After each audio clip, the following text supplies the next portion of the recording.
Dentro de la evolución del paciente hay dos cosas que ustedes tienen que hacer claramente. Una cosa es el gasto urinario y el otro es el balance hídrico. ¿Listo? El gasto urinario, ambos son súper absolutamente casi si quieres entender. El gasto urinario es absolutamente chimbo de sacar. Recuerden que yo les dije que matemáticas paila, ¿sí? Pero sí. ¿Sí? Esto es cc kilo hora. O sea, ¿cómo se halla el gasto urinario? cc kilo hora. Bueno, ¿qué significa el volumen urinario que haya tenido el paciente en las horas? Cuando estamos hablando de horas, ¿quién pone las horas? Nosotros. ¿Sí? Ustedes como médicos van a poner la hora. ¿Sí? Me hago entender, lo van a hacer en 6, 12, 24 horas. Usualmente, si están en piso, por lo general lo hacen en 24 horas. ¿Sí? En otras oportunidades, si está un paciente muy crítico, lo hacen uno en 6, 12 horas. Depende para mirar cómo se encuentra su gasto urinario. ¿Listo? ¿Quién nos da este valor del volumen urinario? Nuestros compañeros de enfermería. ¿Sí?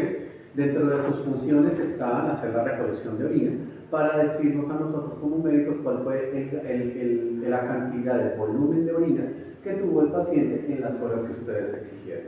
¿Listo? Y la otra es claramente kilo, que significa el peso del paciente. Como vamos a ver si dejo hablar aquí a Adri, cuando sigamos avanzando en las diferentes posibles patologías que tenga nuestro paciente, puede estar subiendo o bajando de peso a diario, ¿cierto? Por eso tenemos que tener este dato, el peso del paciente, ¿sí? A diario. Y vamos a tener entonces el gasto urinario, ¿ok? Bien, entonces, cuando estamos hablando de gasto urinario, creo que quede clarísimo. Cuando estamos hablando de gasto urinario, entonces aquí nos va a dar un valor, ¿cierto? Ese valor nos va a decir cómo se encuentra el gasto urinario del paciente. ¿Qué significa gasto urinario? ¿Cuántos centímetros cúbicos está haciendo por hora en ese peso que tendría que tener el paciente? O que está teniendo el paciente a diario. Bueno, entonces, según el gasto urinario, un paciente va a estar, vamos a tener diferentes nombres dependiendo del volumen, dependiendo del gasto urinario que tenga el paciente. Entonces, vamos a tener un paciente con anuria, ¿sí? Entonces, el paciente va a estar anúrico. La palabra es, siempre la vamos a repetir, uria. Obviamente, ¿qué estamos hablando? Orina, ¿cierto? Entonces, el paciente va a estar anúrico si el gasto urinario le da menor a 0.3 cc kilo hora. El paciente está anúrico si al despejar esta fórmula me da un valor menor a 0.3 cc kilo hora, significaría que el paciente está anúrico. ¿Listo? El paciente puede estar oligoanúrico cuando el gasto urinario está entre 0.3 a 0.5 cc kilo hora. Va a estar oligúrico cuando el gasto está entre 0.5 a 0.8 cc kilo hora. Va a estar eunúrico cuando el gasto urinario está entre 0.8 a 2 cc kilo hora. Oligúrico, oligoanúrico, oligúrico. Oligoanúrico. A ver, anúrico, oligoanúrico, oligúrico, eunúrico. ¿Qué es el Eunúrico, cuando tú escuchas el prefijo eu, significa normal. ¿Sí? Eutrófico, ¿cierto? Aquí sería eunúrico. Y polilúrico cuando tiene un gasto urinario mayor a 2.5 cc kilo hora. ¿Cuál es La última, poliúrico. Poliúrico, cuando tiene un gasto urinario mayor a 2.5 cc kilo hora. ¿Listo? Ok, estas necesito que por favor se aprendan esto de memoria. Estos valores no son nada del otro mundo, son una chimbada, pero de todos modos a veces uno dice, no, muchos valores, no, nada, lo único que tengo que aprenderme es cuando el paciente, porque ustedes claramente cuando hagan eso, ustedes van a pasar revista, por ejemplo, no sé, con Javier, Están pasando con Javier Barros, con el internista. Y le dice, doctor Barros, el paciente tiene un gasto, entonces les va a preguntar cuál es el gasto urinario del paciente. No, el gasto urinario es de 0.35. Y si ustedes se quedan pegados, Javier con sus ojos azules los va a mirar. Y le va a decir, 0.35, ¿qué? Papas, yucas. ¿Qué es lo que usted me está hablando? ¿De qué me está hablando? Y entonces yo tengo que decir completo. Bueno, 0.3 o 0.35 cc kilo hora, porque significa para nosotros como médicos que se dieron la maña y el tiempo para despejar esto. ¿Listo? Que esto no apareció porque se define. ¿Sí? Entonces, estas cifras son las que nosotros o ustedes van a manejar en el hospital. ¿De acuerdo? Esto según gasto urinario. ¿Listo? Ahora, según balance, según el volumen urinario, esto en 24 horas, que era lo que tú nos estabas explicando, el volumen urinario, para estar hablando de las mismas palabras que estamos diciendo, de las mismas posibilidades de volumen urinario en el paciente, entonces el paciente va a estar anúrico cuando tiene un volumen urinario inferior a 100 cc en 24 horas. ¿Cierto? Va a estar oligoanúrico entre 100 a 500 cc en 24 horas. Oligúrico entre 500 a 800 cc en 24 horas. Eulúrico entre 800 a 2000 mililitros. cc en 24 horas. Y va a estar poliúrico volumen urinario mayor a 2500 cc en 24 horas. ¿Listo? Tú tenías allí 3000, ¿verdad? Pues en el libro sí. No. Acuerdo, ya que me acuerdas. Todo lo que ustedes van a hablar es más que lógico, extraído de la literatura médica. Eso no se lo están inventando ustedes. ¿Sí? Razón por la cual no se preocupen. Yo sé perfectamente que esto está en el libro y no es que se lo están inventando.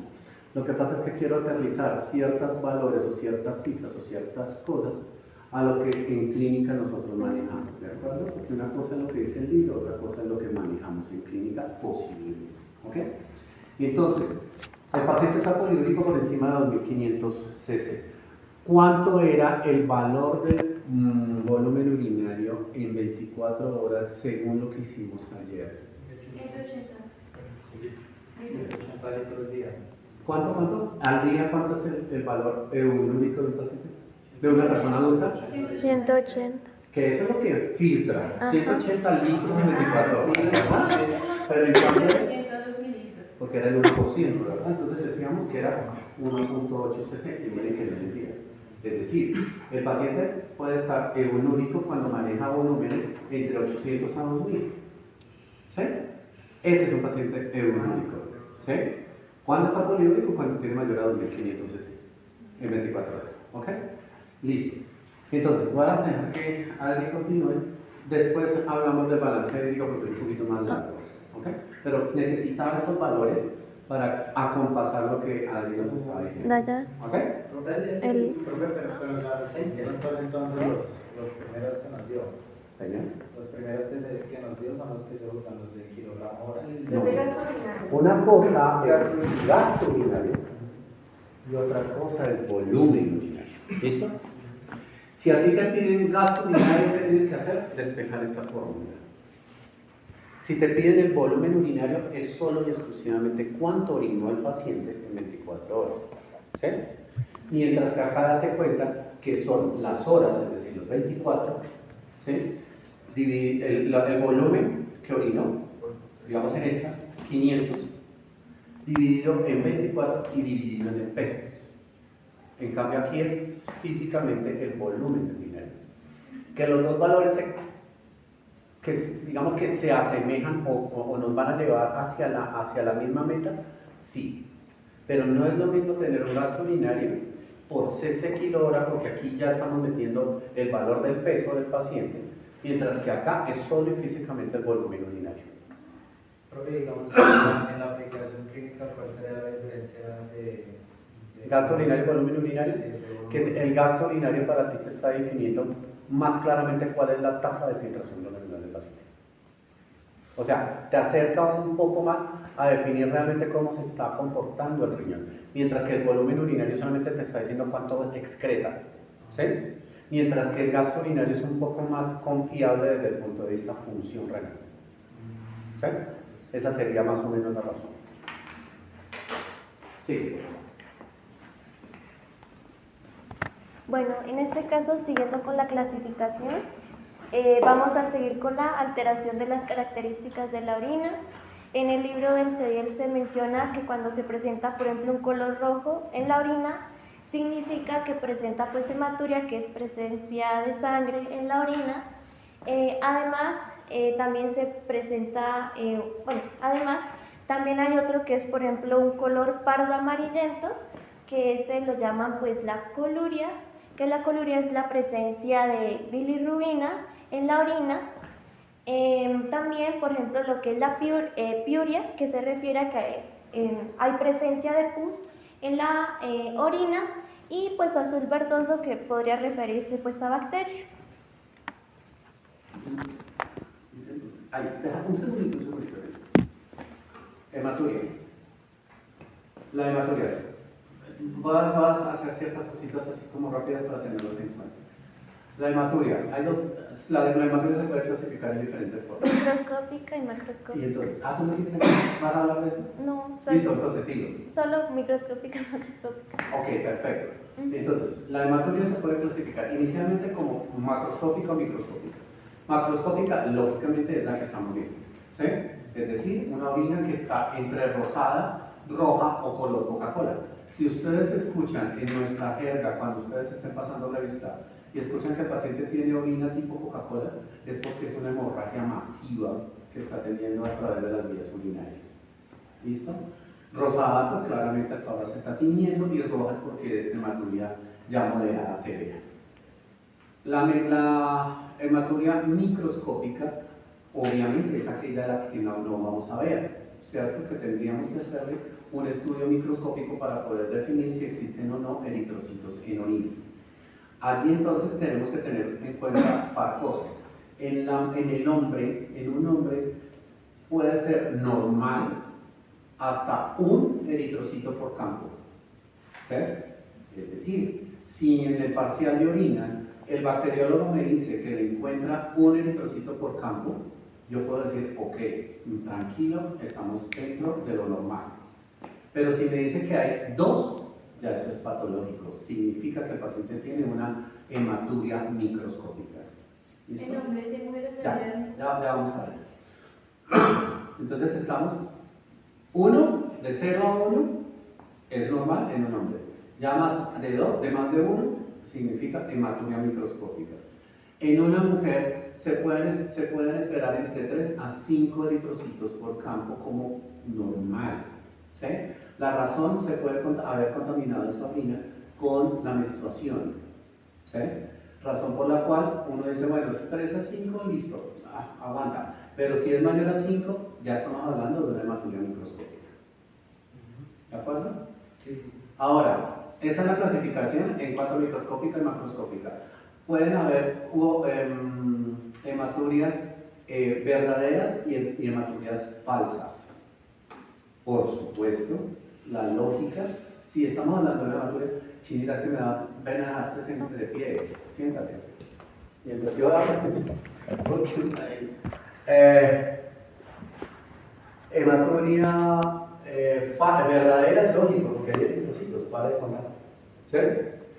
Pero cuando estamos hablando de hematurias falsas es porque la orina está teñida de rojo. ¿Sí?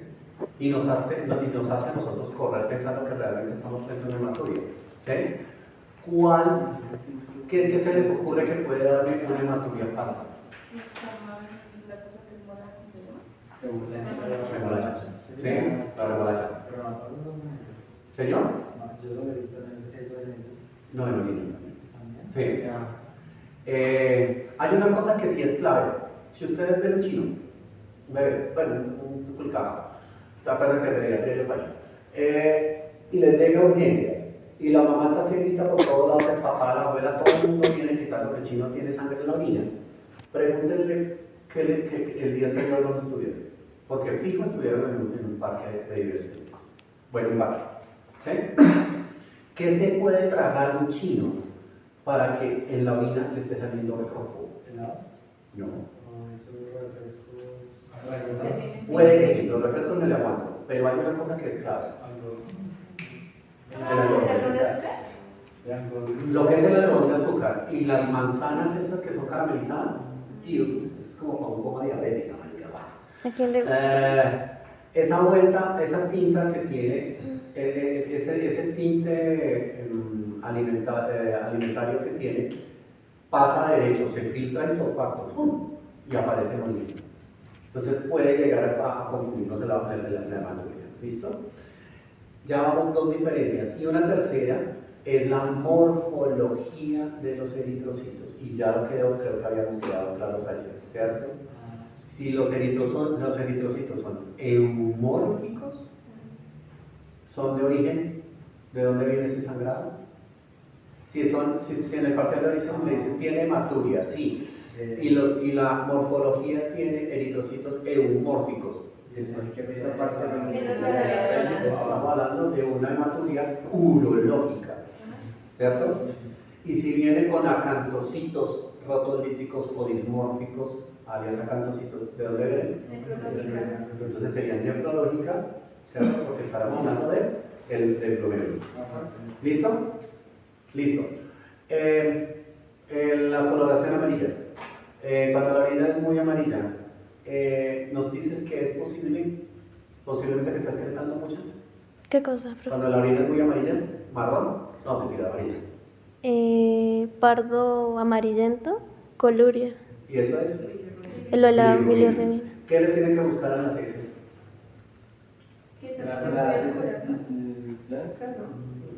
Plagas. Grasas, no. Pues no es un no, porque puede suceder. Pero si yo tengo coluria, ¿qué tengo que buscar? Acolia o acolía, como la quieran decir. Porque ahí me están hablando entonces de qué. Si yo digo que si tu paciente tiene coluria y acolía, ¿qué sospechas? Sí. De una.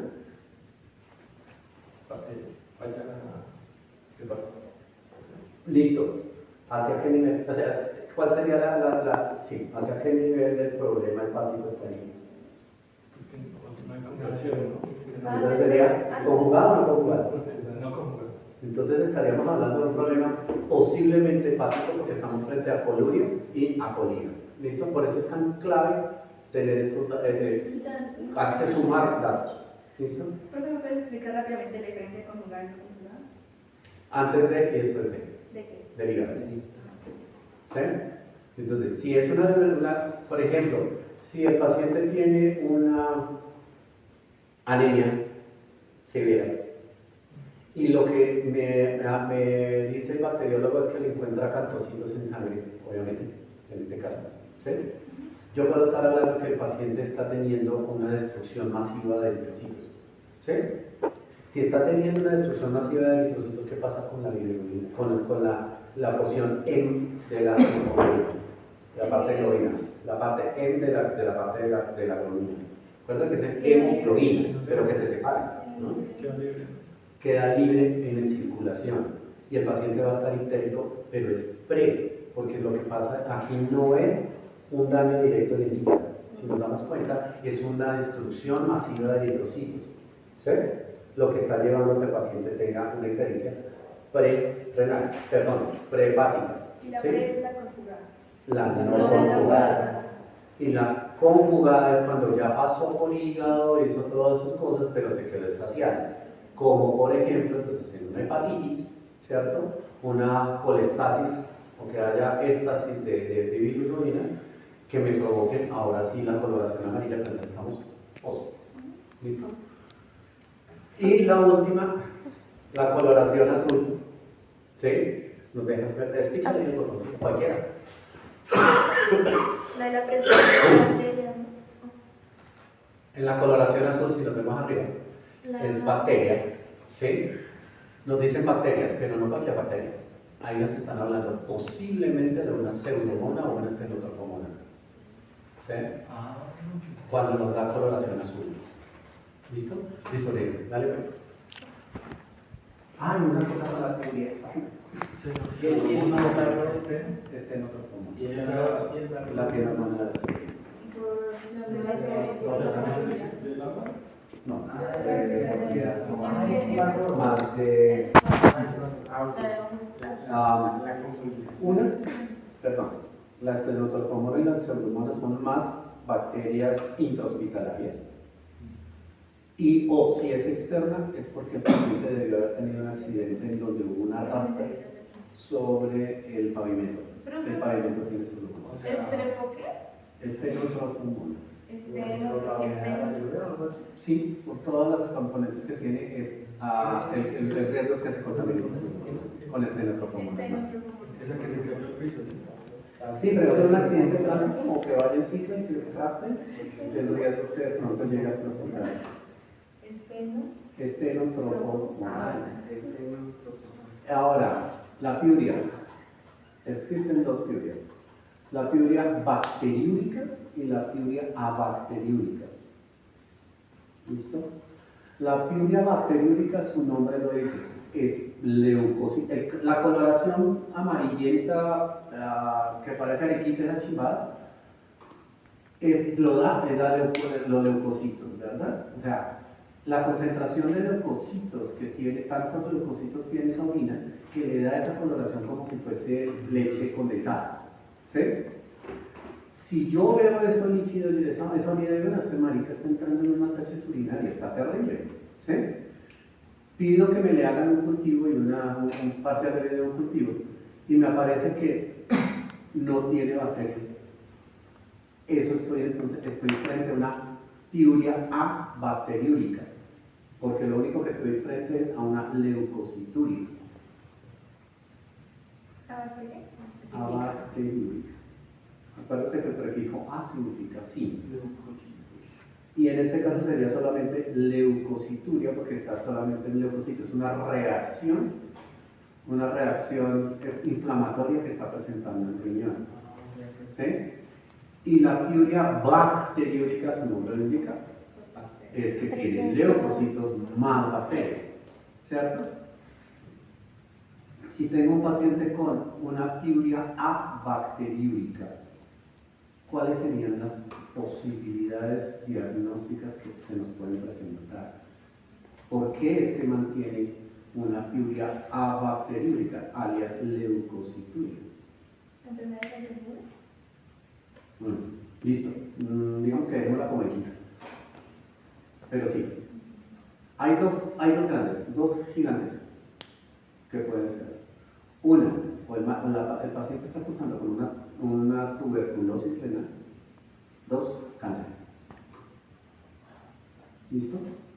Entonces, lo primero que yo tengo que sospechar son esas dos grandísimas. Y después el resto. ¿Sí? No estamos hablando de proteínas. Estamos hablando de leucocitos. Pero por inflamación dice que podemos no significa que no puedan pasar proteínas, pero lo que aquí estamos hablando es básicamente del color y por qué hay una bacteriúrica y una bacteriúrica. No pienses todavía en el físico o en el nefrótico, porque tendríamos que meternos con proteínas, que eso es la clave, básicamente. ¿Listo? ¿Me perdí? Que digamos en las dos sospechas clínicas que... tuberculosis y cáncer. Digamos que de las dos más grandotas. Si estoy sospechando una tuberculosis renal, ¿cuál es la pregunta clave a hacerle al paciente? Si tiene la relación sexual, ¿Por qué relaciones sexuales? pues porque de pronto puede tener VIH. No, exposición. No es un no, pero no es por ahí. No.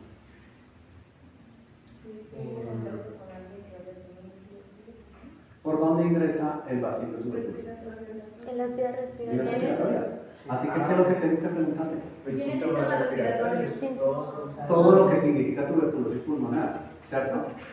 Para que pueda llegar a haber habido una diseminación hematógena del germen de la bacteria y haya colonizado el riñón. ¿Sí? Esa es la vía. Sexual, no, No.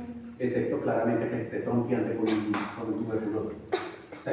Para que lo más como por la depresión que tenemos los pacientes familiares. No, si tienes toda razón. No te dije que no era un no rotundo, pero digamos que inicialmente mi pregunta o mi investigación va es si el paciente tiene tuberculosis. Ahora, que se le haya exacerbado la tuberculosis secundaria de inmunosupresión, es otro tema, ¿cierto? Pero el man tiene tuberculosis, ¿sí? De la única forma que ingresa, respiratorio, ¿sí? Listo. Ahora sí, te dejo. Seguimos con otra clasificación, que está en la clasificación de la alteración del acto miccional. Este está dividido en dos, que son síntomas irritativos y síntomas obstructivos. En los síntomas irritativos está, por ejemplo, lo que es la disuria, que es el dolor o el ardor a orinar. Nos vamos a encontrar con lo que es la poliaquiuria, que se refiere que pues el paciente tiene como esa frecuencia de querer ir pues a orinar, pero pues los volúmenes de orina son muy pocos. ¿O no cambia? Nos vamos a encontrar en este caso con lo que es la urgencia miccional, que en este caso es como la necesidad pues incontrolable o repetitiva de orinar. También nos vamos a encontrar con lo que es el tenesmo vesical, que en este caso pues el paciente va, bueno, o la persona va a tener la sensación de querer o bueno, de seguir orinando después de haber orinado. Luego nos vamos a encontrar con excitación, que en este caso es cuando la persona pues va a querer orinar y pues el chorro se va a demorar pues se va a demorar en iniciar. También nos podemos encontrar en este caso pues con un chorro débil. También nos podemos encontrar con lo que es el goteo postmiccional, y es que la persona después pues cuando la persona después de orinar sigue saliendo orina en gotas, y la retención urinaria, que en este caso es cuando no puedo orinar pese a tener la vejiga llena. Entonces, disuria. Disuria. ¿Qué?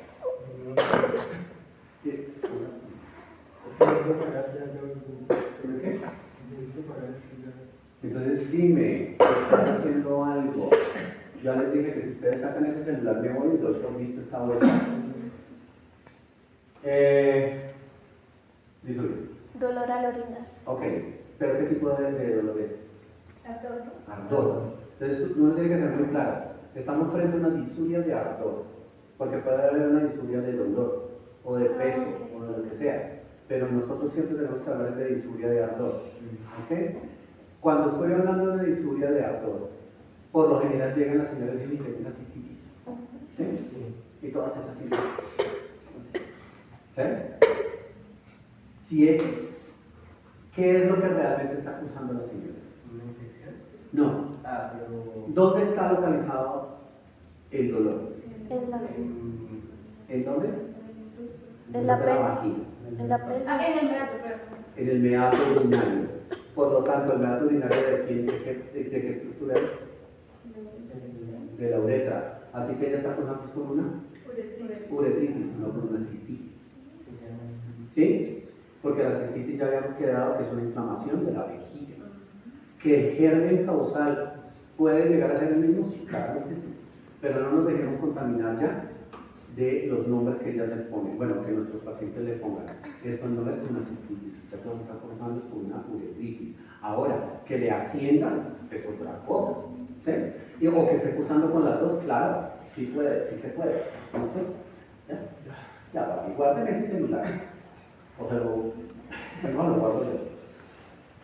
Que como soy de madre, hijo de puta, le he leído. Entonces, disuria. Claramente me está hablando de una irritación a nivel de la uretra y o de la vejiga, ¿verdad? La polaquiuria, ojo con polaquiuria una cosa es poliuria y la otra es polaquiuria. ¿Sí? Poliuria estamos hablando de volumen, polaquiuria en frecuencia. ¿De acuerdo? Y hay una cosa que se parece entre ¿qué es la enuresis y qué es la nicturia? ¿La qué? La nicturia por la noche. Enuresis y nicturia, o nocturia. Como que orina pero temprano, para la noche no como una marca. Tú lo dijiste ahorita que era la nicturia, ¿qué es? Pues que la persona le da ganas frecuentes de ir a orinar por la noche varias veces. Pero tengo que saber cuántos son las normales, ¿verdad?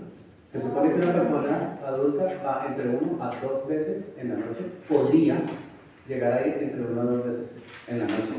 Si va más de dos veces en la noche en forma persistente y continua, ya estamos frente a una nicturia. Sí, señor. Más de 2 veces. Y la enuresis es cuando se orina en la cama. Que ¿por qué le digo que a veces la confunden? Bueno, confunden los términos porque se supone que es en la noche. Pero mientras el niño se desarrolla, se mueve patológico. Hasta los 8 años se supone. Perdón, se supone que hasta los 8 años puede llegar a ser normal. Pero entonces, si la mamá lo requiere, lo pongo. Sí, claramente. Pero si es, digamos que como parte normal antes de los 8 años. ¿Sí? Entonces lo pongo. Lo colocas. Ah, bueno. ¿Sí? Pero si ya es mayor a los 8 años, hay que investigar. ¿Cuál es la razón? ¿Sí? Por lo general, la enuresis es más un llamado de atención. Es una forma que tiene el niño o la persona de llamar la atención hacia la zona genital. No se les pierda eso en su imaginario. ¿Qué significa? Que si es una niña que tiene, bueno, una mujer de 18 años o un muchacho que tiene 11 años y viene diciendo que es que se está orinando en la noche, ¿qué es lo que sucede? ¿Cuál es la cosa acá? Que la enuresis es completamente inconsciente. ¿Sí? Miren cuál es la diferencia entre la nicturia y la enuresis. La nicturia, ¿qué tiene que hacer? Pues despertarse, ir al baño medio despierto, va al baño, orina y se devuelve, ¿cierto? Mientras que la enuresis se supone que se lleva a cabo durante el sueño REM. Y si es durante el sueño REM, obviamente es completamente involuntario, ¿sí? Que a veces, señor, que a veces si alguna persona viene diciendo que viene presentando enuresis, hay que pensarlo, ¿sí? ¿Por qué? Porque la enuresis, como estamos diciendo, es en el sueño REM, así que no se da cuenta. Es decir, es completamente inconsciente que lo hace, ¿sí? Hay personas que conscientemente lo hacen, pero es para llamar la atención, ¿sí? Y si está llamando la atención, podría, y mire que la palabra es podría, llegar a estar llamando la atención hacia sus órganos genitales para llamar y decir, venga, alguien está manipulando. ¿Sí? Un niño, una niña que tenga más de 8 años, comienza a decir, venga, la mamá le casca y de todo porque se está viendo en la cama. ¿Sí? Entonces, uno dice, venga, tenemos que averiguar qué pasa. ¿Sí? Porque eso no es gratis. Que el chino se esté viendo en la cama y que le casque, y tal vez no. ¿Sí? Debe estar llamando la atención por algo. ¿Sí? Hay algo que lo está haciendo que conscientemente se orine en la cama, pero hacia los demás diga que es inconsciente, como si fuese la enuresis. ¿Sí? ¿Me dicen entender? ¿No? Yo soy un niño que tengo 12 años. ¿Tengo que estar orinando en la cama? Es decir, no. se espera fisiológicamente que yo me orine en la cama desde el punto de vista de enuresis. No, porque ya dijimos que es hasta los 8 años según lo que dice la literatura. ¿Sí? Si yo lo estoy haciendo con 12 años, se supone que yo estoy llamando la atención hacia mis órganos genitales. ¿Sí? ¿Y por qué estoy llamando la atención? Porque alguien me está tocando, alguien me está haciendo algo aquí abajo. ¿Sí? Es decir, me están haciendo actos sexuales abusivos o accesos carnales abusivos. ¿Listo? Sueño. No, chino, en la vida real. No, pero mientras está. No, si lo hacen durante el sueño, entonces toca mirar si es algo neurológico. ¿Sí? Pero si no es como que él siente algo feo y la respuesta es como orinazo, como que para. O para que alguien se dé cuenta que no le está gustando que lo estén tocando. ¿O no? Sí. A ver. Porque por eso es que se le. Termina para que. No, Mire, la cuestión es el esta, abuso. que lo están abusando, pues póngame palabras. En el abuso. Alguien lo está tocando, alguien lo está penetrando, alguien le está haciendo, manipulando de sus órganos genitales. Él no quiere decir, o ella no quiere decir, ya tiene 14 años y ella se orina en la cama. ¿Sí? Se está orinando en la cama y le cascan y toda la cosa diciendo, pues que yo no me doy cuenta, es que yo estoy dormida, ¿qué tal? Es mentira, puede ser mentira, porque lo único que ella está es llamando la atención de que alguien le está haciendo algo de abajo. ¿Sí? Ella no quiere decir. ¿Sí? Pues aquí es la predicción. Quiere, exacto, quiere que estén enfocados en esa zona. ¿Sí?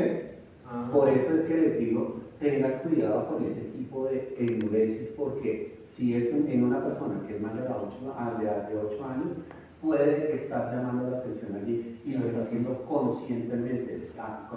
Conscientemente. Y acuérdense que la enuresis es completamente inconsciente porque es durante el sueño. En los casos de los adultos mayores, cuando Mira. la abstinencia ¿da término de meses o ya no? ¿La qué, perdón? Perdón. En el caso de la incontinencia de adultos mayores que no sea por un Alzheimer o algo ya tienen incontinencia, ¿a veces se sigue llamando enuresis o ya no? Si es durante el sueño, no hay que se para eso. ¿Sí? Si es en forma inconsciente durante el sueño, eso es enuresis. Si es una persona con Alzheimer, no es enuresis porque lo está haciendo conscientemente. Lo que pasa es que su parte fisiológica, neurológica o psicológica está alterada, ¿sí? Pero no es durante el sueño, ¿sí? Excepto que ya viene en la involución de su estado general. Pero por lo general, enuresis es que se orina en la noche, durante el sueño. ¿Sí? Ahora, no necesariamente tiene que ser en la noche. ¿Por qué? Porque si por ejemplo, el que tiene enuresis se echa un motoso al mediodía y entra en sueño REM, puede orinarse a esa hora. Listo, ahora, por aquí le disuria los otros dos de síntomas obstructivos. Acuérdense, si nos están hablando de síntomas obstructivos es más que lógico. Si es un hombre obstructivo, ¿de qué? ¿Cierto? Mujer. ¿Y por qué no? Sí. También prolapso uterino. Cualquier cosa ginecológica que esté muy cercano a donde anatómicamente se encuentra la próstata femenina. Es decir, por ejemplo, un cáncer de cuello uterino me puede llevar a una obstrucción. ¿Sí? Listo, Ismael. Bueno, ahora sí, dependiendo por ejemplo lo que son diferentes zonas, vamos a presentar pues varios síntomas. Por ejemplo, en la región del riñón, estos síntomas que se presentan es normalmente porque se genera pues un daño en el filtrado. En el caso, por ejemplo, de lo que es la pelvis renal, ayer el doctor mencionaba sobre pues el dolor tipo cólico lumbar que pues está irradiado en la ingle. En el caso, por ejemplo, de lo que es la vejiga, estos síntomas que se presentan es cuando se presenta una molestia en la micción, y en el caso de lo que es la uretra y lo que es la próstata, estos síntomas que se presentan es porque hay obstrucción. Una cosa con la pelvis renal, mira que dice dolor tipo cólico lumbar irradiado a región inguinal. Eso por lo general es unilateral, muy de malas que sea bilateral. Mira, pelvis renal, uretra, ¿sí? Que nos da un dolor que es región lumbar, que se irradia región a flanco ipsilateral y cara interna del muslo, testículo y o labio ipsilateral. Estamos hablando hacia adelante, hacia atrás. Mira, El color. eso es una cuadro muy sine qua non para estar hablando que el paciente está cursando con un cólico renal secundario a un cálculo renal que viene en descenso. Listo, dale. Y ahora sí, vamos a seguir con lo que es la ley de Starling. Así que pues traté de como explicar como más sencillo, porque pues al principio cuando yo me puse a estudiar estaba como... Así que, ¿qué pasa? Nosotros nos vamos a imaginar como un tubito, y pues este tubito va a ser, así decirlo, pues el capilar. ¿Qué pasa? Yo me lo imaginé como una media velada. Las medias veladas, si se dan cuenta, tienen como unos huequitos. O sí, unos huequitos. En este caso, pues el capilar van a ser como unos poros. Y en estos poros, pues nos van a permitir tanto la entrada de sustancias, como también, por ejemplo, la salida de sustancias. Así que, así decirlo, pues el capilar es como un intercambio de sustancias. Y así decirlo, en este caso pues el capilar no sería como una tubería dura, sino que sí, pueden haber un intercambio de sustancias. Ahora, ¿qué pasa? Quiero que recuerden, y es que en el caso, por ejemplo, de presentar, o sea, en el caso de la sangre, pues la sangre, la mayor cantidad, o sea, ¿cómo explicarlo? O sea, la sangre, por ejemplo, está hecha de gran parte de agua. Pero además, esta sangre también pueden haber, por ejemplo, glucosa, también pueden haber proteínas o también pueden haber sales. Así que primero pues nos vamos a ubicar y es el recorrido de la sangre. Y es que la sangre primero va hacia el corazón, después sigue a las arterias, a las arteriolas, a los capilares, a las vénulas, a las venas y hacia el corazón. Así que, pues, ¿qué pasa? Por ejemplo, lo que es nuestro capilar, a los lados, pues van a estar acá el lado arterial y acá va a estar pues el lado venoso. Y pues el lado arterial pues tiene una presión diferente al lado venoso que pues a continuación les voy a explicar. Y pues es importante tener en cuenta lo que es la presión, porque ¿qué pasa? Al haber, por ejemplo, presión, pues se va a mover la sangre. En este caso, pues se va a mover la sangre. Y ahora sí, vamos a seguir con lo que son las presiones. Voy a explicar como dos para que ustedes como que les quede más claro. Y es, por ejemplo, lo que es la presión hidrostática. Y es que al momento de generar pues una presión, o sea, la sangre va a generar, se va a generar una presión, la sangre va a querer pues empujar, o sea, la sangre va a querer pues empujar el agua, o sea, el agua hacia lo que es el intersticio, o también, o para que ustedes como que les quede más claro, en este caso pues el tejido. Así que la presión pues, hidrostática, su definición es la presión que ejerce la sangre para poder sacar el agua del capilar hacia el tejido. Y pues ustedes van a preguntar si pues hay una acumulación de agua pues, en el tejido, pues obviamente debería haber otra fuerza que haga que entre de nuevo hacia el capilar, y ahí es cuando va a aparecer lo que es la presión oncótica. ¿Y qué pasa? Nuestra presión oncótica es la que nos va a permitir que este agua que está pues en el intersticio o en el tejido pues vaya a volver a entrar del tejido hacia el capilar, y esa es la presión oncótica, y esto se debe a que hay una proteína que se llama la albumina. ¿Y qué pasa? Yo a la albumina me la imagino como un imán. Albumina, perdón. La albumina, yo me la imagino como un imán.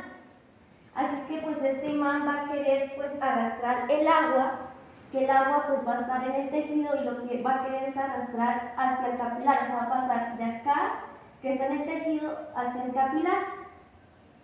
Ahí es cuando vamos a considerar lo que es la ley de Starling, o sea, como un equilibrio entre lo que entra y lo que sale de sustancias.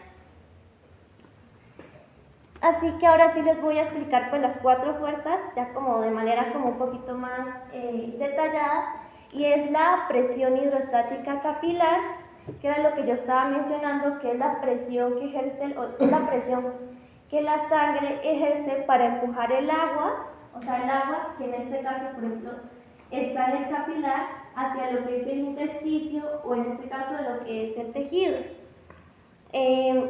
Estos son los valores normales. Siguiendo en este caso con lo que es la presión coloidosmótica capilar, se refiere en este caso que la albúmina va a ser como un imán y va a querer pues jalar esta agua que por ejemplo está en lo que es el intersticio y quererla llevar otra vez hacia el capilar.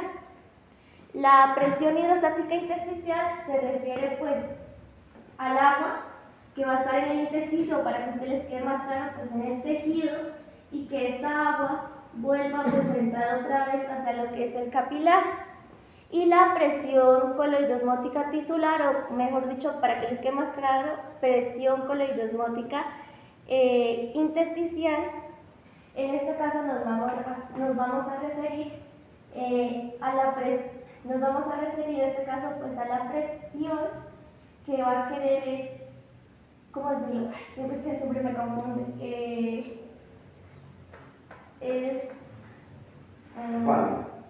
La presión coloidosmótica intersticial. Acá el líquido que está en el capilar. Ah, ok. Sí, que es acá el líquido. Estos.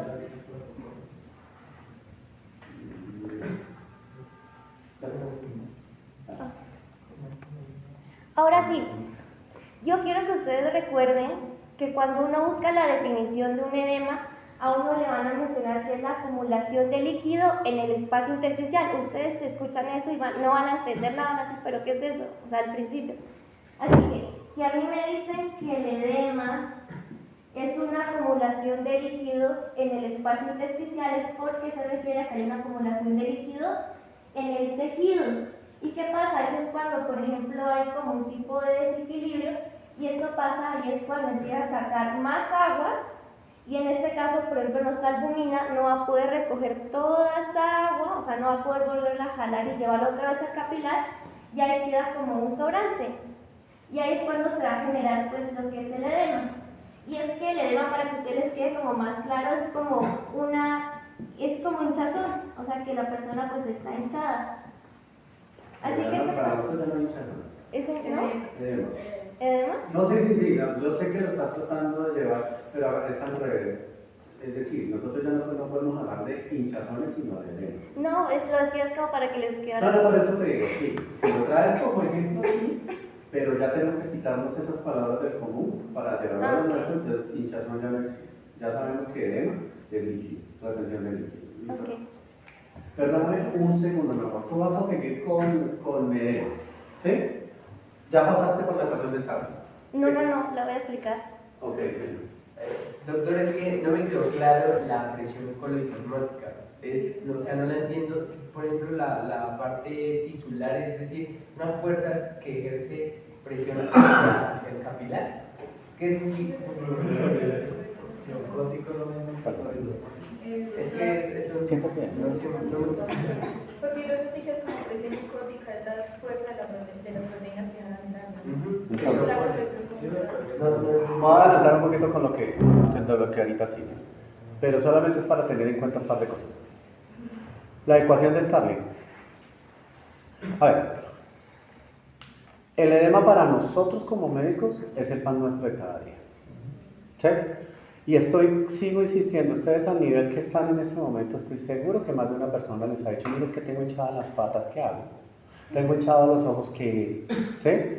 En algún momento les van a decir que tienen hinchada alguna joda. ¿Sí? Y entonces, como es el pan nuestro de cada día, nosotros tenemos que saber qué es lo que está pasando con la persona o en general para que una persona tenga una hinchazón. ¿Sí? Entonces, el edema en cualquier parte del cuerpo sigue siendo exactamente lo mismo. ¿Qué significa? Que la ecuación de Starling se jodió. ¿Sí? La ecuación de Starling, como su nombre lo indica, tiene que estar equilibrada. Siempre tiene que estar equilibrada. Si se desequilibra cualquiera de los componentes de la ecuación de Starling, inmediatamente se va a formar edema. Que si yo me casco, en ese pedacito donde está hinchado, es porque la ecuación de Stalin se jodió, ¿sí? Que si le pegaron un bofetón en el ojo y se le hinchó, la ecuación de Stalin. Todo lo que ustedes vean, edema, igual, ecuación de Stalin. Que si tiene ascitis, ecuación de Stalin, ¿sí? Que si tiene derrames pleurales, alias hidrotórax, ecuación de Stalin. Que si tiene edema cerebral, ecuación de Stalin. ¿Alguien está muy bien? No. Entonces, para que no nos perdamos en lo que nos van a hablar, tenemos que saber cuáles son los componentes de la ecuación de Stalin. ¿Listo? Entonces, los componentes de la ecuación de Stalin son 5. El primer componente, como bien ya nos lo estaba diciendo antes, ¿sí? El vaso sanguíneo, ¿sí? Los vasos sanguíneos. Los vasos sanguíneos, como bien claramente nos lo acabas de decir, ese símil no lo había tenido en cuenta, pero me pareció muy acorde, que parece una media velada, ¿sí? Porque acuérdense que todo lo que todo lo que tenemos en nuestro cuerpo son células, ¿cierto? Es célula tras célula tras célula que se especializaron en un ojo, en un vaso, en un brazo, en un dedo, pero siguen siendo células. Por lo tanto, los vasos sanguíneos son exactamente lo mismo. Es célula tras célula tras célula tras célula, pero ellas no están fusionadas, están una frente a la otra, frente a la otra, frente a la otra. Por lo tanto, van a quedar poros, ¿sí? Van a quedar espacios intercelulares, ¿sí? Ahora, la porosidad del vaso depende del sitio de donde se encuentre, ¿sí? Una pregunta, ¿dónde consideran ustedes que el vaso tiene que ser más poroso y dónde tiene que ser menos poroso en nuestro cuerpo? Las puras con el riñón. Claramente, en el riñón porque necesita hacer filtración. ¿Y dónde tiene que ser menos poroso? No, el cerebro. Porque si no estaríamos con el heno. ¿Sí? Entonces, ahí solamente es el símil para que se den cuenta que los vasos tienen poros, ¿sí? Espacios intercelulares. La primera componente, el vaso. Entonces, los vasos van a tener dos extremos. Un extremo arterial y un extremo venoso, que Adrián nos acaba de explicar, ¿cierto? Un extremo arterial y un extremo venoso. Cuando estamos hablando de esa forma, si nos acordamos ayer, decíamos que venía arteriola y después salía vénula, ¿verdad? Eso se llama un circuito cerrado, ¿sí? Que en el glomérulo no existe porque es arteriola, ovillo glomerular, arteriola. Hasta ahí vamos a ir, ¿cierto? Bien, ¿cuáles son los...? Señor. Eso es lo del cortocircuito, entonces se considera cortocircuito. Pero cuando no está en el sitio, cuando no está en un sitio, en el sitio que debiese, ¿sí? Me hago entender. Esta es una arteria, esta es una vena, ellas van viajando las dos pegadas, muy cercanas, ¿sí? Pero si se rompen y se unen y comienza a salir, entrar sangre, se comienzan a revolver los dos tipos de sangre, la arterial y la venosa, en ese huequito es lo que nosotros llamamos un shunt. Es un arteriovenoso. En el corazón, los tabiques tienen que estar íntegros. Si hay un hueco, ahí es donde estamos hablando de un shunt, o una ventana interventricular o interauricular, ¿sí? Pero entonces, cuando estamos hablando de los circuitos cerrados, es lo normal, que viene arterial y tiene que unirse ahora con una vena, ¿cierto? Eso es lo que se llama un circuito cerrado. ¿Cuáles son los 3 circuitos cerrados que existen en el cuerpo? Y dije 3. El corazón y pulmones, que es el general, es la más fácil y acabas de salir de la más fácil. Entonces, pero es la más fácil. Digamos que la que uno piensa porque comienzas a buscar las más. Entonces, el general es el primer circuito cerrado, porque claro, entra arteria, sale vena y abajo se unen, ¿Sí? Para hacer intercambio. ¿Cuál es una ¿En segunda? las velas? La hepática, la hígado. ¿Cuál es? Ah, la pobre. La porta. ¿Cuál? Tienen que colocarle el nombre. ¿Porta qué? ¿Porta qué? Si está en el hígado. Porta hepático, porque existe otro porta. Otro porta. Ah, sí, ya. El cerebral. ¿Cuál? Porta cerebral. No. No, pero ahí no importa. Sí. Ah, ¿y qué tal con los de Wilson? No. Sí está, hace parte del cerebro, pero es una parte específica. ¿Cuál? Barrera No. No. Ahí está, les ayudo. Está sentado en una silla. La silla de montar. La silla. Urca. Por eso se la llaman así, ¿no? Pero ahí no está el polígono de Willis sobre la biblioteca. ¿Polígono de Willis? Papi, me mató. Está El polígono de Willis sobre la silla turca. No, Sexto semestre, papi. Está No. ¿Qué es lo que está sentado en la silla turca? el baile. No, el hipotálamo está más arriba. Que hace parte del circuito. Hipotálamo. Office. Ah, Yo tengo ganas de hacer eso. Anatomía. Entonces, porta hepática, porta hipoficiaria y el sistema general. Esas son las tres. Eso no me puedo olvidar, chicos. Son los tres circuitos cerrados. Bueno, ahora, veníamos acá. Dentro de la la ecuación de Starling, entonces ya estamos diciendo, el primer componente son los vasos sanguíneos, en donde va a haber un extremo arterial y un extremo venoso. ¿Sí? Segundo componente, el intersticio. Cuando decimos intersticio, es porque es un espacio que está entre algo y algo, ¿cierto? Es decir, está separando o está uniendo dos partes, ¿cierto? Y entonces, ¿qué me une?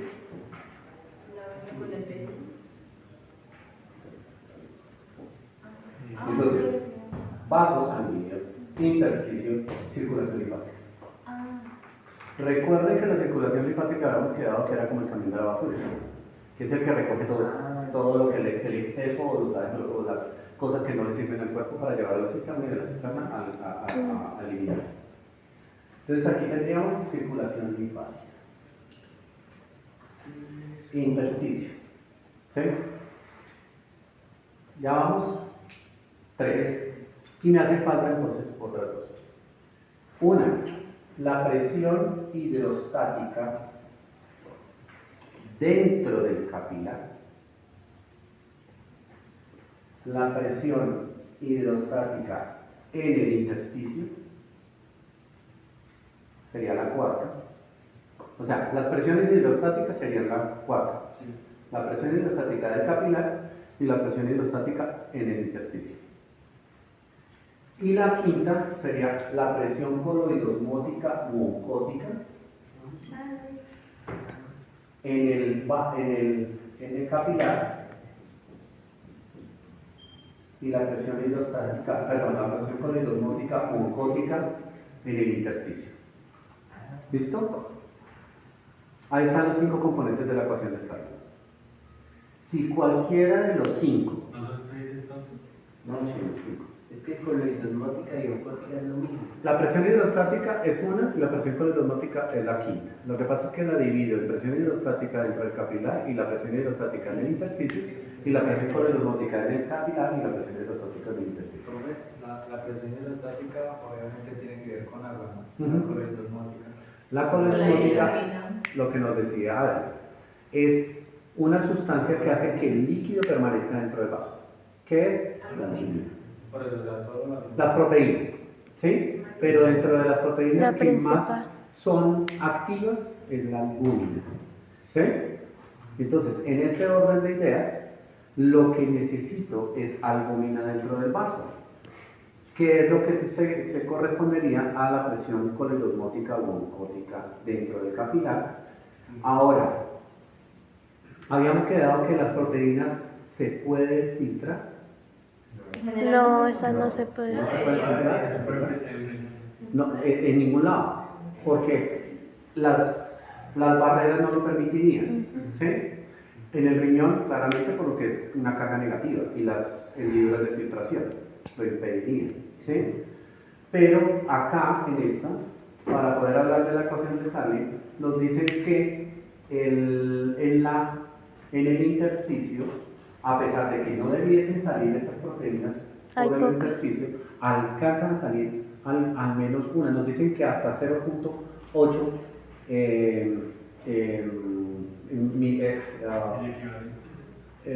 no, esto es por presión, milímetros de mercurio, ¿sí? Pueden llegar a salir, pero nos lo equiparan, nos dicen que es 0.8, pero nos lo equiparan a 1 para poder hacer la ecuación. ¿Sí? Entonces, es muy poca las proteínas que están acá. Bueno, entonces, para redondear algo, Paquito lee. ¿Listo? Nos dice, para que se entienda esto de las presiones, haga cuenta, coja un vaso, póngame el ahora, coja un vaso, ¿sí? De esos plásticos, ¿sí? Y dentro del vaso plástico, métale una esponja, ¿sí? Y ahora comience a llenarlo de agua. Estoy explicando esto. ¿Listo? Comience a llenarlo de agua. Usualmente, ¿qué es lo que va a hacer el líquido? Usualmente no, siempre. ¿Qué es lo que va a hacer el líquido? Tratar de salir, ¿cierto? Va a presionar contra las paredes, cosa que si este vaso estuviese roto, él sale. ¿No? Imagínense en un vaso plástico. Pues si está roto, pues inmediatamente se sale el agua por presión hidrostática. ¿Sí? Entonces, aquí ¿qué es lo que estamos esquematizando? Es la presión hidrostática que ejerce el agua sobre las paredes del vaso. ¿Listo? ¿Qué es lo que hace una esponja usualmente? Absorber, chupar, ¿verdad? Succionar, absorber. Por lo tanto, lo que está tratando esa esponja es mantener ese líquido dentro del vaso. Aquí nos acaban de esquematizar la presión hidrostática dentro del vaso y la presión corriosmótica dentro del vaso. ¿Sí?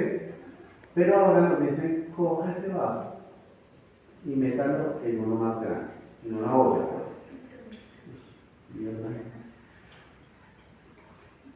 Y ahora, dentro de esa olla, póngale una esponjita.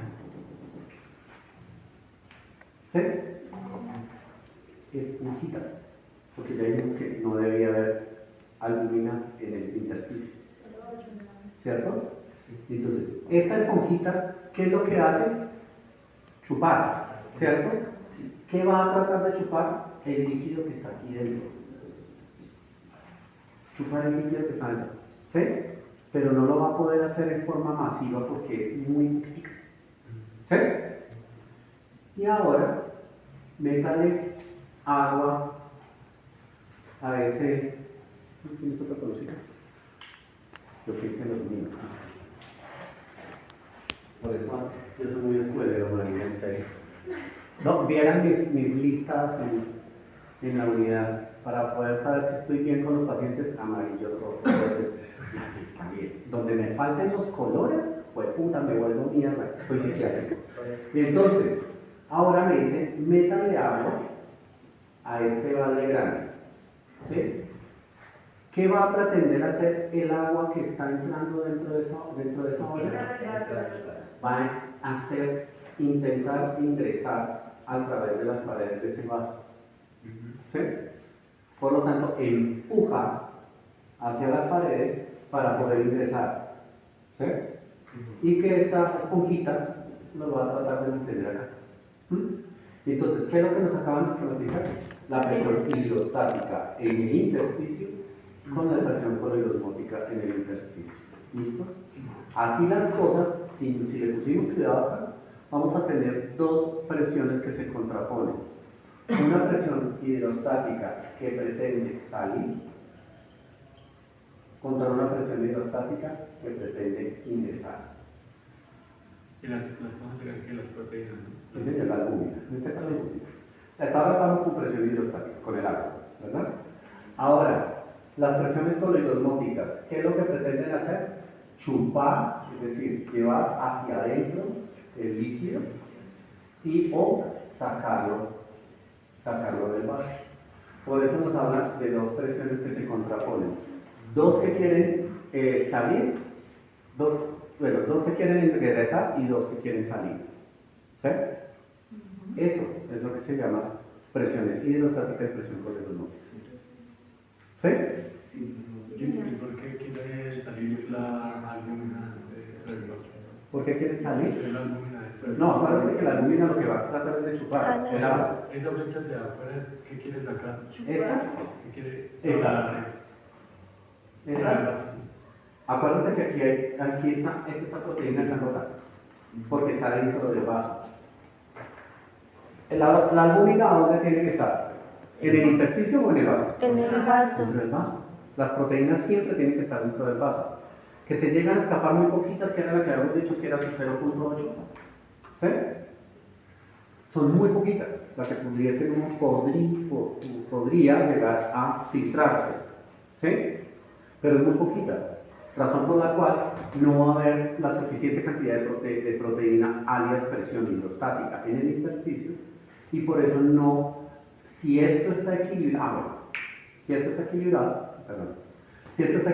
no habría edema, porque el edema ¿dónde se encuentra? En el intersticio, O sea, alias tejido de lo que tú estabas diciendo.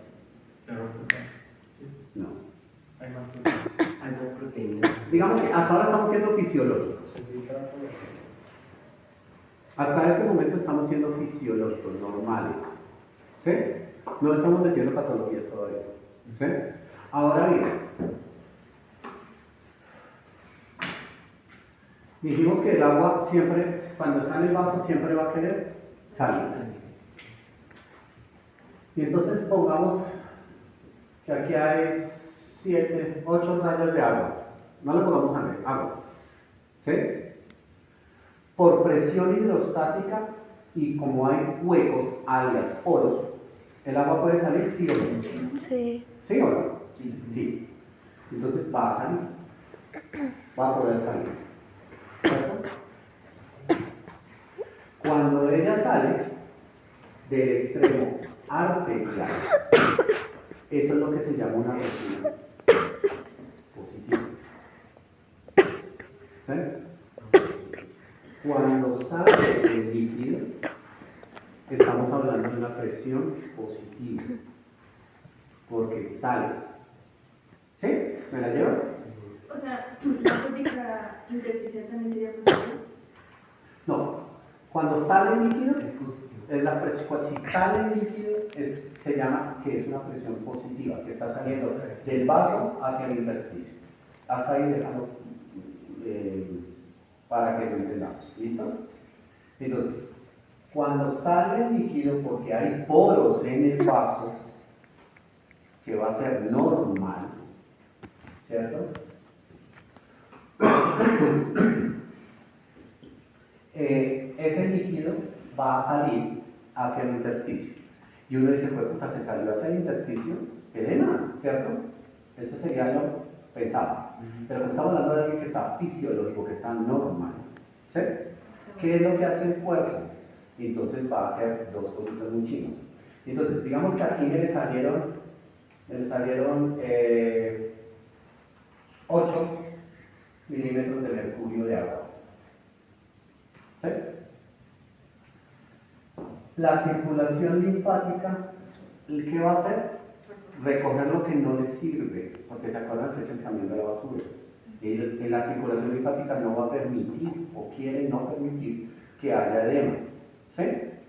¿Con cuánto alcanza la circulación linfática? Eso sí es cierto, hasta 4 milímetros de mercurio. Ese es su valor normal. ¿Sí?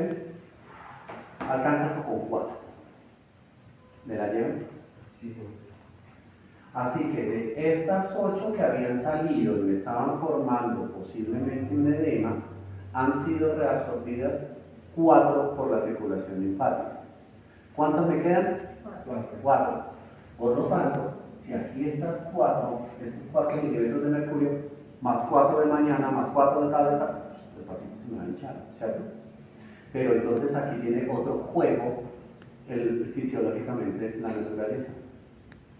¿Qué era lo que hacía la presión colidosmótica o oncótica? Chupar, succionar, ¿sí? Por lo tanto, ¿qué va a hacer? Que de estas 4 me chupa 3 y las meto otra vez a circulación. ¿Cuánto le queda? 1. Tiene que haber presión hidrostática en el intersticio. Por lo tanto, ese 1 es fisiológico. ¿Sí? Cuando hace esto, cuando la presión coloidosmótica o oncótica de la circulación venosa succiona el líquido que estaba en el intersticio, esto es lo que se llama una presión negativa.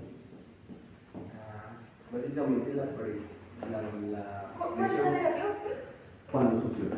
básicamente la presión positiva es la hidrostática y la negativa es la Coloidosmótica. Cuando ustedes cogen un piquillo y están chupando del jugo, ¿qué están haciendo? Presión negativa.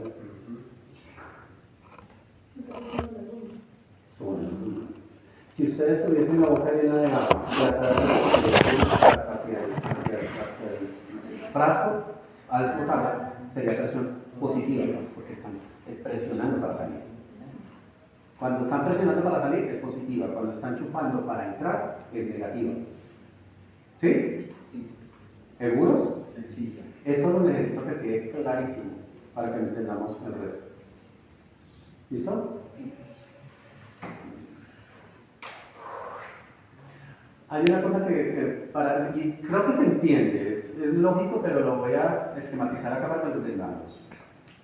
Si se me está saliendo el agua del extremo arterial, ejemplo, tiene 50 proteínas por la arterial, ¿sí? Y venían 15 rayas de agua, ¿sí? De las 15 rayas de agua y se le salen 8, ¿cuántas rayas de agua llegarían hacia el extremo venoso? 7. ¿Cierto? Inicialmente. Iban 15, se salieron 8 del extremo arterial, hacia el extremo venoso, ¿cuánto me llegaría? 7. ¿Cuántas proteínas iban? 50. ¿Las proteínas se salen? No. Entonces, las mismas 50 que vienen del extremo arterial van a pasar al extremo venoso. ¿Sí? La pregunta lógica, ¿dónde sería mayor la presión oncótica? ¿Hacia el extremo arterial o hacia el extremo venoso? Al venoso. Porque se están concentrando las proteínas, la presión coloidosmótica o oncótica hacia el extremo venoso, y por lo tanto, ahí es donde viene la presión negativa de succión que tienen las venas. Se concentra porque el flujo no. Sí, mira, vienen 15 de agua, ¿verdad? Si vienen 15 de agua y 50 de proteínas, iban nomás de chiva, ¿sí? Pero en el extremo arterial se le salieron 8 de agua. ¿Qué pasa con la concentración? ¿Se disminuye o se aumenta? Aumenta la concentración de solutos. ¿Sí? ¿A dónde? En el extremo venoso. Por eso es que la albúmina hace presión negativa y succiona el agua que está bajando en el intersticio y evita de esa forma, el edema. Pero ese uno que era albúmina, que sería 49 albúminas para que mantenga el. Sí, pues digamos que de 50 a 49 no es que sea un escándalo, pero es el uno que podría llegar a estar la albuminita que está allá. ¿Sí? Queda entendido. Sí. Por lo tanto, si se me altera cualquiera de las ecuaciones de la que forma la ecuación de Starling, alias edema. ¿Sí? Un ejemplo rechimbo fácil antes de que continúes. Si se me obstruye la circulación linfática, una de las componentes de la ecuación de Starling, ¿qué pasa si se obstruye? Claro, porque no está pudiendo recoger las 4. ¿Sí? ¿Qué pasa si se le disminuye la cantidad de proteínas dentro del vaso? Edema, porque no hay quien haga presión negativa. ¿Qué pasa si se me aumenta la cantidad de agua circulante en la arterial? En el extremo arterial. Porque aumenta la presión hidrostática y va a salir mucho más rápido. ¿Cierto? ¿Qué pasa si en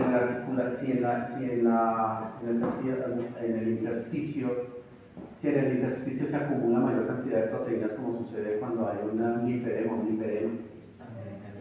Edema, porque todas estas proteínas que están acá van a chupar el agua. ¿A dónde? Hacia el intersticio. ¿Listos? Sí. ¿De acuerdo? ¿Seguros? Adri. Sí. ¿Listo? Ahora sí, sigue porque necesito. Pues yo puedo ir al baño, es que me tomé una La presión hidrostática. Estoy hidrostática en la vejiga. Háganle 10 minutos. Un milímetro Venga, de va. mercurio de agua Venga, va. 3 al final del venoso. Venga. No se cobarde.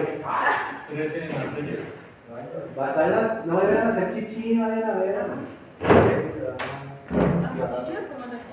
A lo que sea. Ya quedamos. No vayas. Venga. Entonces, entra ahora. ¿Vamos a salir?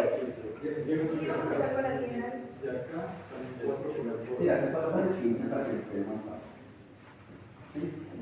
Y en el 15 para que se. Es decir, de aquí, ¿cierto? Por los poros normalmente van a poder reducir la cantidad de agua. Por presión hidrostática, por eso el equilibrio está del vaso. Por presión hidrostática, el agua va.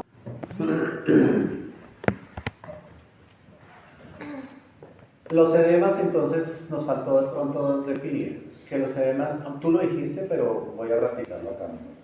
Los edemas se clasifican como edemas unilaterales o bilaterales, ¿sí?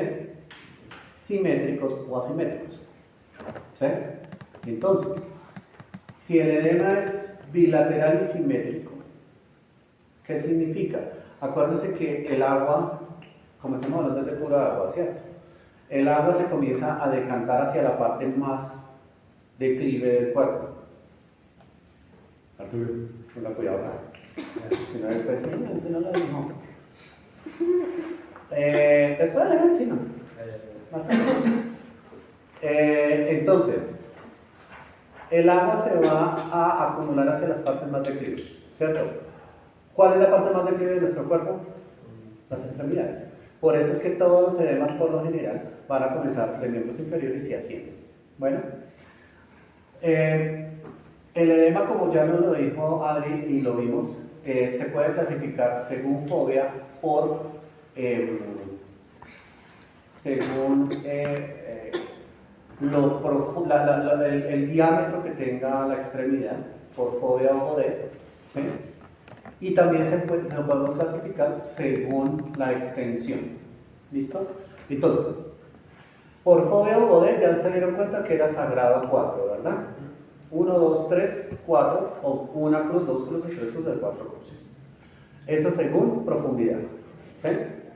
Y según extensión es hasta dónde llega el edema. Bueno, entonces tenemos uno semiológico, al igual que la ingurgitación yugular. Tenemos un edema según extensión, según semiológico o según clínica. Según la semiología, dice grado 1 que va hasta cuello de pie, grado 2 hasta rodilla, grado 3 hasta región inguinal y anasarca. ¿Sí? Grado 1, cuello de pie. Segundo, región hasta la rodilla. Grado 3, región inguinal y anasarca. Acuérdense que anasarca es un edema generalizado. Clínicamente siguen siendo lo mismo, pero aquí les sumamos el 4. Si se dieron cuenta, en el otro solamente iba hasta 3 y anasarca, ¿cierto? En la clínica va hasta 4, siguen siendo lo mismo. Cuello de pie, rodilla, región inguinal, pared abdominal y anasarca. ¿Sí? Clínica. Pregunta, si yo les digo que este paciente tiene edema en pared abdominal, ¿es lo mismo que decir que tiene ascitis?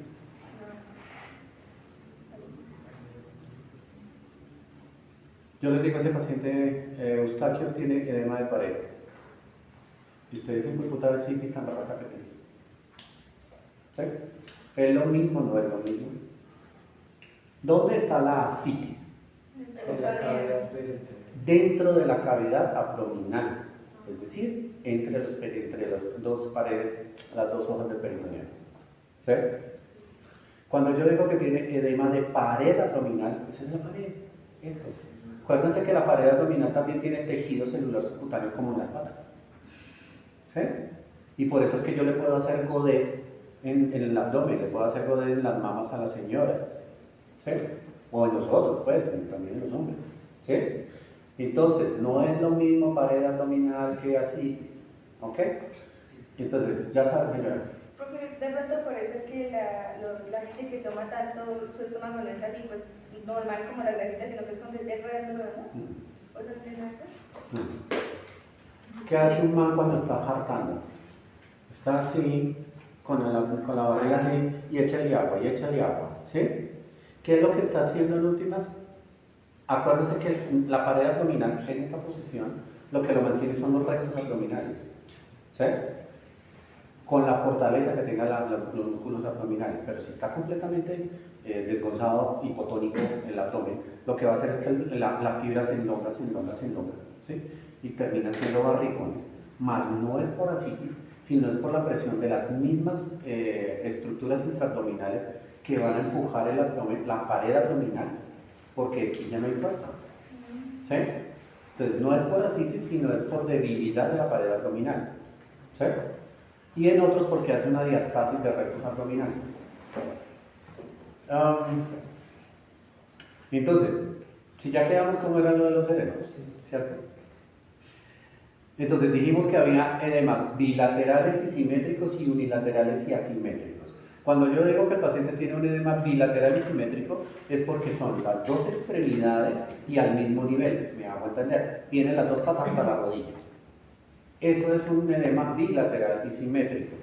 ¿Cuándo es unilateral y asimétrico? Lógicamente cuando es una sola extremidad, a comparación de la otra. ¿Sí? O en el brazo, o en el hemicara, o en el hemicuerpo. ¿Sí? Eso sería asimétrico. ¿Sí? ¿Sí queda claro? Sí, sí. Listo.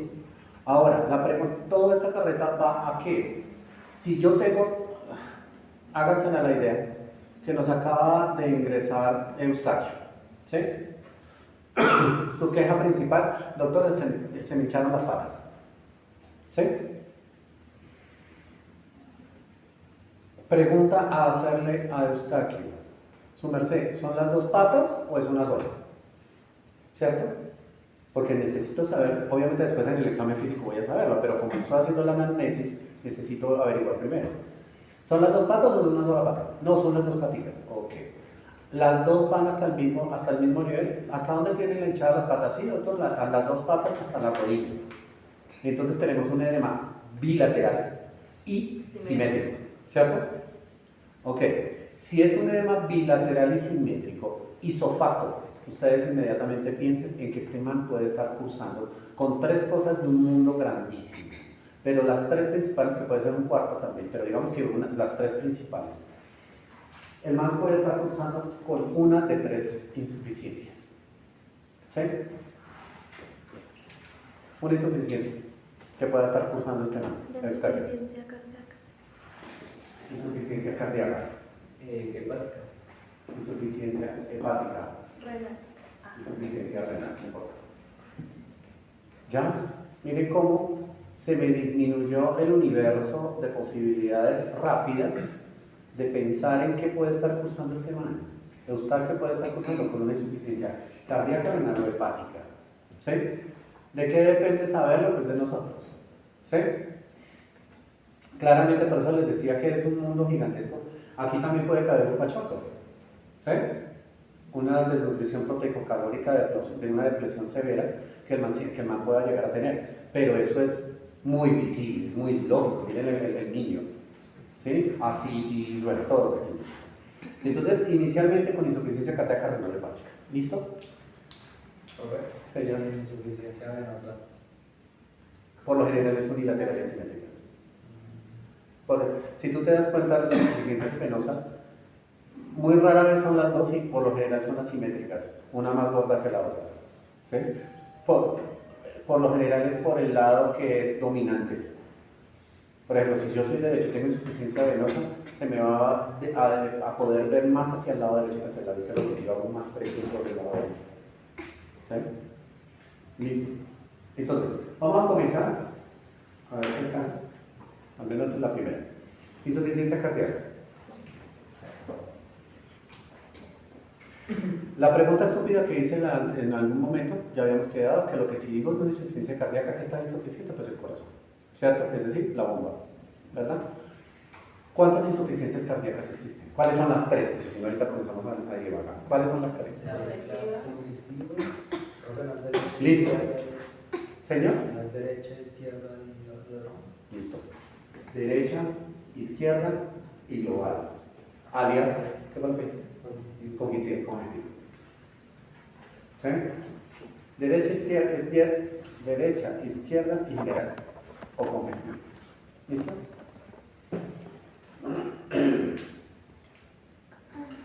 Cuando ustedes ven un paciente con edema bilateral y simétrico, lo primero que uno piensa, ok, tiene insuficiencia cardíaca, renal o hepática, ¿verdad? Miremos a ver si es cardíaca, ¿cierto? Si es cardíaca, con edema en miembros inferiores, inicialmente, ¿es derecha o es izquierda? La insuficiencia cardíaca está mal.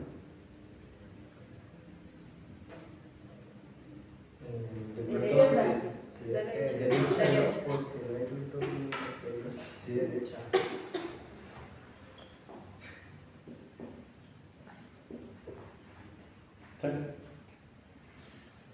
Vamos a ser fisiológicos, es decir, normales. ¿Listo?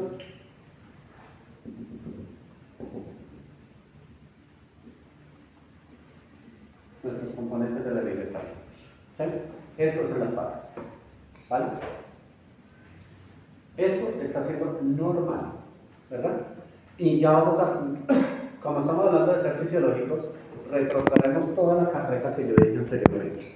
¿Sí? El extremo arterial, el extremo venoso, que tenía 15 de agua, 50 de proteínas, que tales, y que este le ayuda con 4 tal y absorbe presión negativa y presión positiva. ¿Sí? Hasta ahí iba fisiológico, ¿cierto? Y viene de miembros inferiores hacia. ¿Cómo sube esta zona? La venosa sube o baja.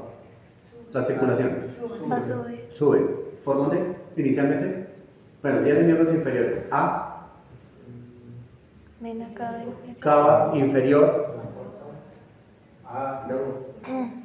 Bueno, pero es que la porta hace parte de la extremidad de abdomen. Estamos haciendo general. ¿Listo? Cava inferior, cava superior. Llego a aurícula derecha. Y luego paso a ventrículo derecho. ¿Sí? ¿Sangre oxigenada o sangre desoxigenada? Desoxigenada. Necesita irse a oxigenar, ¿verdad? ¿Pasa por dónde para llegar a los pulmones? Por la vena prima. ¿Vena o arteria? ¿Por qué es arteria si lleva oxígeno? Perdón, sangre no oxigenada. Todo lo que salga del corazón es una arteria. Segunda, ¿por qué es arteria? Porque necesita mayor capacidad pues necesita resistencia para que no colapse. Por la íntima. Tiene íntima de arteria. ¿Listo? Esas son las dos razones. Una, porque sale del corazón. Dos, porque tiene íntima de arteria. Pero es una vena. Y no le vamos a decir vena pulmonar, porque las venas pulmonares es otro tema. ¿Listo? Entonces llega, va a pulmón, ¿cierto? Se oxigena, aurícula izquierda, ventrículo izquierdo, y nos fuimos a circulación a través de la aorta. ¿Listo? Eso fue Paquito Leo. Bueno, bien. Ahora, si este man tiene, ahora pongámosle que le picó la insuficiencia cardíaca. ¿Sí? Ya dijimos que si está insuficiente, si el paciente tiene insuficiencia cardíaca, lo que está insuficiente Es el corazón. es el corazón, ¿verdad? Y si está insuficiente el corazón, lo primero que yo tengo que imaginarme es el dibujito del corazón, o imaginarme el corazoncito todo bonito. ¿Sí? Eso significa arquitectura. ¿Sí? La arquitectura del corazón. Si hay insuficiencia cardíaca, la arquitectura se dañó. ¿Sí? Por lo tanto, ¿cuáles son las dos hipertrofias que existen en el corazón? Horario. No. Sí, pero no. Una que va hacia afuera y una que va hacia adentro. No. La del endocardio. No. Entonces tiene, espero que no se me olvide, una hipertrofia cardíaca excéntrica y una concéntrica. No, mira que no lo hayan escuchado. Ah, la mierda. Yo no. No, no. ¿En serio? Sí. Bueno. Cuando el corazón se agranda, cuando ustedes dicen, ay, qué corazón tan grande tiene ese man, ¿sí? No es porque es muy bondadoso, porque tiene una hiperputa cardiomegalia. ¿Sí? La cardiomegalia, es decir, la insuficiencia cardíaca, se va a clasificar de dos formas, es decir, un daño en la arquitectura. Una hipertrofia cardíaca excéntrica y una concéntrica. Cuando hablamos de una excéntrica, es cuando el ventrículo, por lo general en el 90 y pedazo por ciento de los casos, el ventrículo derecho se adelgaza y comienza a irse hacia afuera, como si fuera un globo. Hagan cuenta como ustedes están inflando un globito, es eso. ¿Sí? La pared se adelgaza y comienza a irse hacia afuera, por eso se llama una hipertrofia excéntrica. Bueno, las hipertrofias cardíacas concéntricas es al contrario. Por mucho esfuerzo que está haciendo el corazón, hagan cuenta que este ventrículo izquierdo se fue al gimnasio. ¿Sí? El izquierdo, ¿no? El izquierdo, por lo general en el 90 y pedazo por ciento de los casos es del ventrículo izquierdo. Él en vez de irse hacia afuera, se va hacia adentro. Él comienza a hipertrofiarse hacia adentro. Por lo tanto, inicialmente era así delgadito, era normalito, ¿sí? Pero de tanto esfuerzo que hizo, se engrosó y ahora solamente le queda este pedacito, todo esto ya quedó músculo. Eso es una hipertrofia cardíaca concéntrica. ¿Listo? ¿De acuerdo? El ventrículo derecho. ¿Señor? El ventrículo derecho también. Podría suceder, sí, pero no es muy raro esto que cambie. Por eso digo que en el 90 y pedazo por ciento de los casos, la hipertrofia cardíaca excéntrica es del derecho, la concéntrica del ventrículo izquierdo. ¿Listo?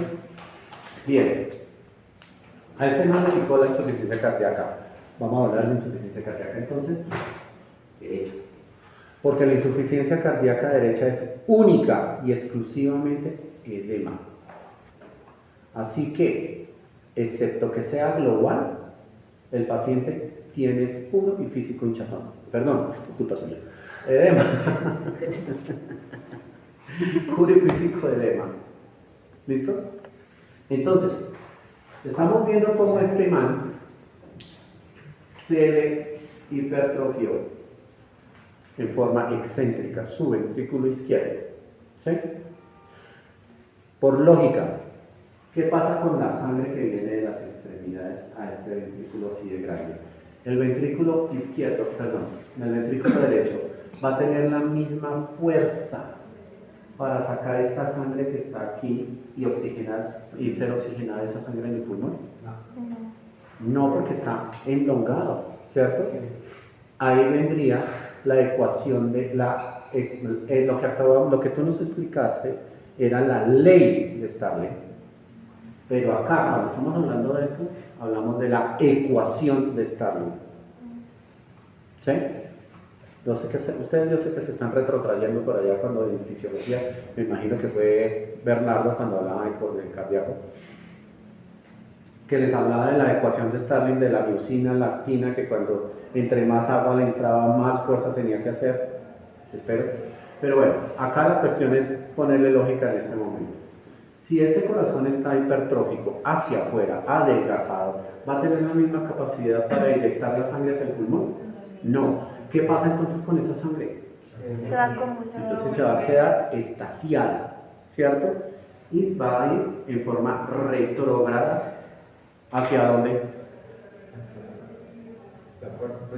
Por gravedad Hacia la misma Hacia los miembros. Hacia miembros inferiores, ¿cierto? Se va a ir retrógrado hacia miembros inferiores. Aquí, si me entendieron la primera parte, esto es re chimbo, marica, ¿sí? En la parte fisiológica venían 15 rayas de agua, ¿verdad?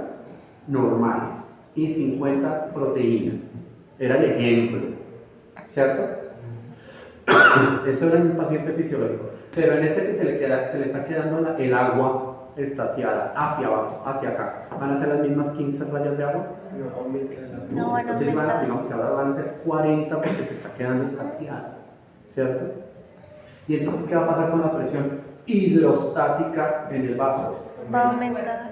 Aumentar, ¿cierto? Y entonces se comienza a extravasar mucho más rápido y mayor cantidad, ¿cierto? Y entonces ya no se van a extravasar las 8 anteriores, sino se van a extravasar 25, por ejemplo, ¿sí? ¿Con cuántas podía la circulación linfática? Con 4. ¿Sí? ¿Cuántas me quedan? 20.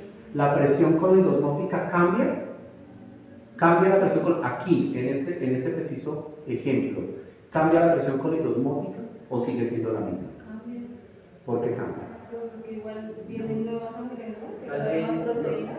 No, es la misma que se queda Es la estancada. misma. Creo que quedan más diluidas y hay, o sea, hay más. Quedaría más diluida. La pregunta es, si yo diluyo 50 de proteínas, ¿no son las mismas 50 que estaban antes? Son las mismas. Son las mismas. ¿Por qué siguen siendo las mismas? Vale, porque no se están perdiendo, no se están filtrando. Lo que se está filtrando es físicamente agua, ¿sí? Así que el componente coloidosmótico no cambia, así que van a pasar las mismas 50, ¿sí?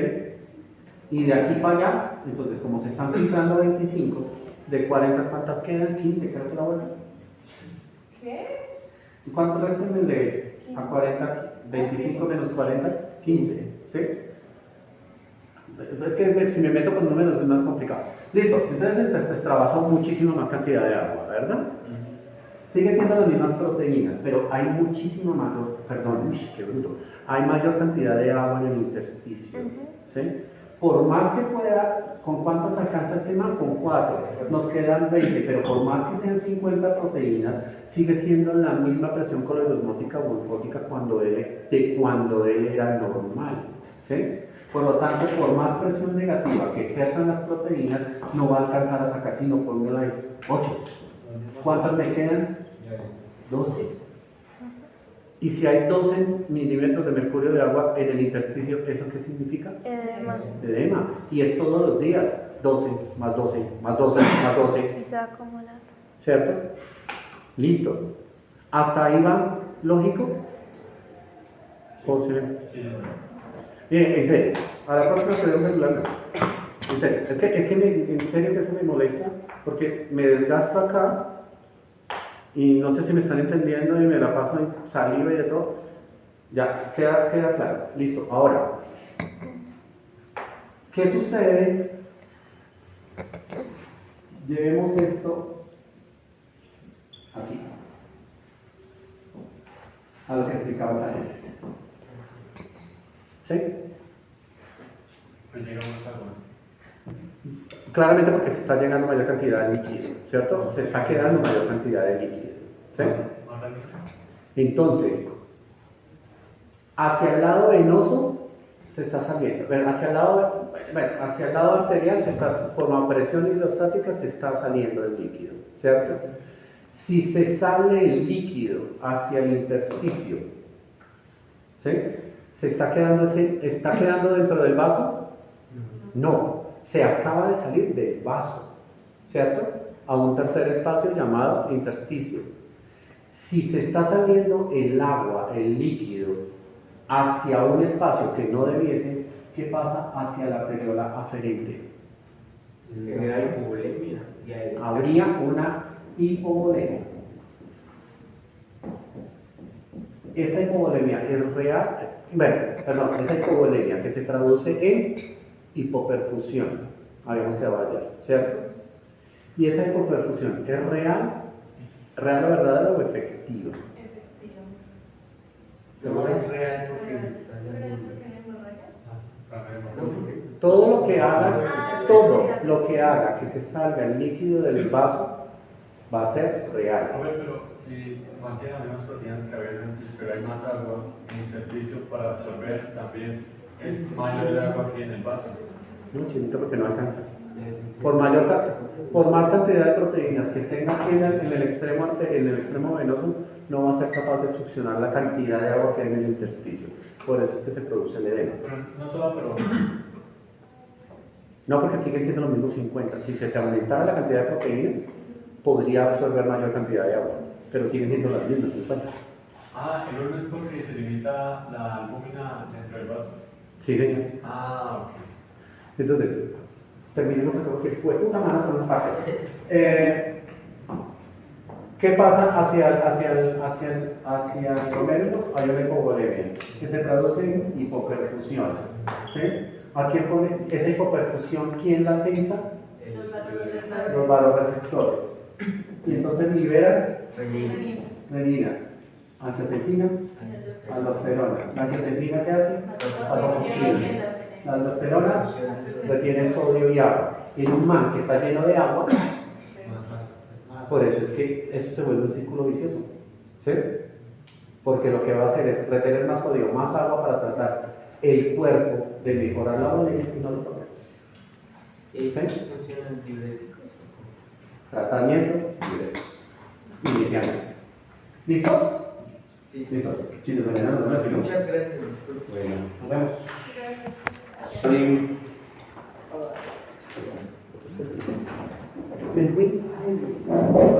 Tienen los puestos.